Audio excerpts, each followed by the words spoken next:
தமிழ்நாட்டில் 10ஆம் வகுப்பு மாணவர்களுக்கான பொதுத் தேர்வு முடிவுகள் இன்று வெளியாகியுள்ளது. கன்னியாகுமரி மாவட்டத்தில் 96.24% தேர்ச்சி விகிதம் பதிவாகி மாநில அளவில் 4வது இடம் பிடித்துள்ளது. இதில் மாணவர்கள் 94.28% பேர் தேர்ச்சியடைந்துள்ளனர். மாணவியர் 98.14% தேர்ச்சியடைந்துள்ளனர். இந்நிலையில் நாகர்கோவிலில் அரசு உதவி பெறும் பெண்கள் மேல்நிலைப்பள்ளி மாணவி டிஷ்னி 500க்கு 497 மதிப்பெண்கள் பெற்றுள்ளார்.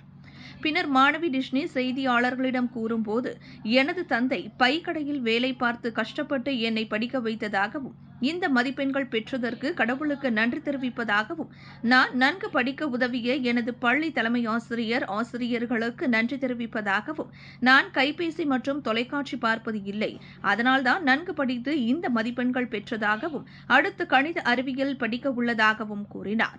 மாணவி டிஷ்னிக்கு தலைமை ஆசிரியர், ஆசிரியர்கள், பெற்றோர்கள் வாழ்த்து தெரிவித்தனர். என்னோடய பேர் டிஷ்னி. நான் little flower girls higher secondary ஸ்கூலில் 10th படிக்கிறேன். 10th 497 மார்க் எடுத்திருக்கேன். அண்ட் சயின்ஸ் அண்ட் சோஷியலில் 100 ஸ்கோர் பண்ணியிருக்கேன். எனக்கு இனி நான் 11th மேக்ஸ் பயாலஜி குரூப் எடுத்து படிக்க போகிறேன். எனக்கு சப்போர்ட் பண்ண என்னோடய ஹெச்எம் சிஸ்டர், அப்புறம் என்னோடய சப்ஜெக்ட் டீச்சர்ஸ் எல்லாருக்குமே ரொம்ப தேங்க்ஸ். அது கடவுளுக்கும் ஃபர்ஸ்ட் ஆஃப் ஆல் தேங்க்ஸ் சொல்லிக்கிறேன். எனக்கு ஹெல்ப் பண்ண என்னோடய டீச்சர்ஸ், அதுக்கப்புறம் என்னோடய பேரண்ட்ஸ் எனக்கு ரொம்ப சப்போர்ட்டிவாக இருந்தாங்க.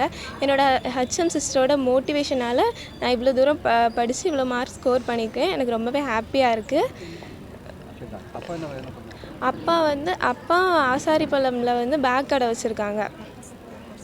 பேக் ஒர்க்ஸ் வச்சுருக்காங்க ஆசாரிப்பள்ளமில்.